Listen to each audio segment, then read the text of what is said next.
Okay, this next screencast is going to show you how to open up Photoshop, and I'm going to orient you around Photoshop as well so you can identify some of the areas that we will be referring to throughout the whole semester.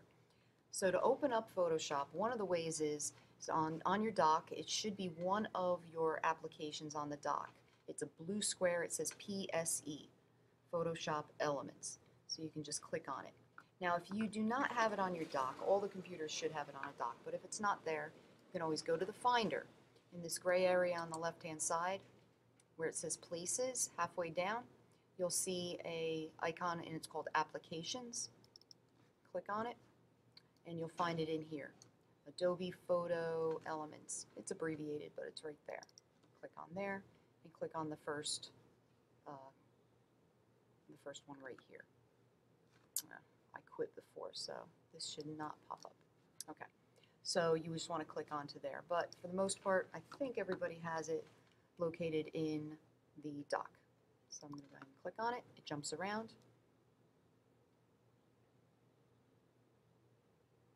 and it's open. It's a gray area.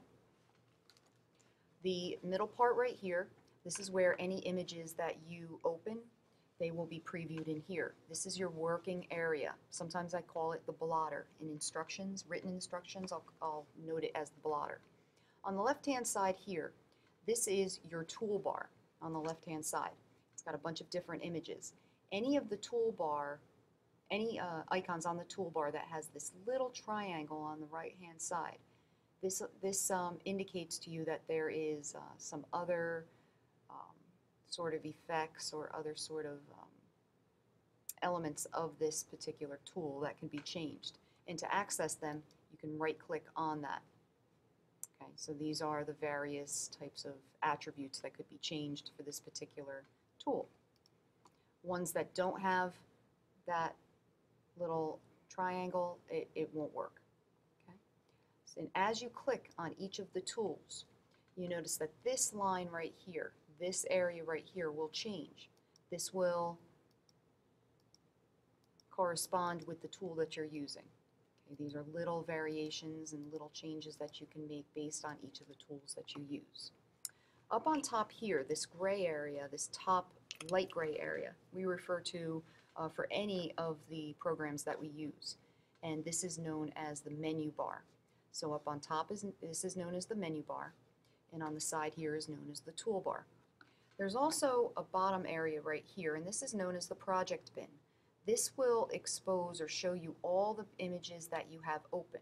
Even though only one image appears on your blotter at a time, they will all show up on your project bin as little thumbnails. On the left here, there's a window that we really don't use that often, and it talks about effects and talks about content. This we won't really refer to unless we're doing something some special effects to a photograph, such as putting borders on them if we were to do scrapbooking. But we're not really going to use this area. This area right here we'll be using for the semester, and it's known as the layers window. The layers will appear on each picture. If you add something, if you add a shape to it, think about it as a collage. If you have a couple of images all kind of stacked together, they're going to be known as layers. You can dictate which layers are going to be on top. You can change each layer. Each layer you can change colors by itself, and they will be independent from one another. We will be using this for this project. So again, toolbar, menu bar, project bin, layers window.